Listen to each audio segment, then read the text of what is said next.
बिस्मिल्लाहिर्रहमानिर्रहीम। मैं शेफ बिलाल और आप देख रहे हो उगी फूड सीक्रेट। आज आपके साथ शेयर करेंगे चना चाट की रेसिपी। बनाना बहुत ही ज़्यादा आसान है। अफ्तार स्पेशल चना चाट की रेसिपी आज आपके साथ शेयर करने वाला हूँ।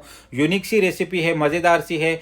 फर्स्ट अफ्तार में आप अपने घर पे इतनी मज़ेदार सी, यम्मी सी, चटपटी, स्पाइसी सी होममेड स्पाइसेस से चना चाट कैसे तैयार कर सकते हैं। इतनी मज़ेदार रेसिपी है और बनाना बहुत ही ज़्यादा आसान है। आपको स्कूल कॉलेज का ज़माना याद आ जाएगा।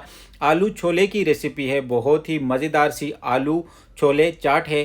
ज़रूर ट्राई कीजिएगा। तो फाइनली स्टार्ट करते हैं अपनी रेसिपी को।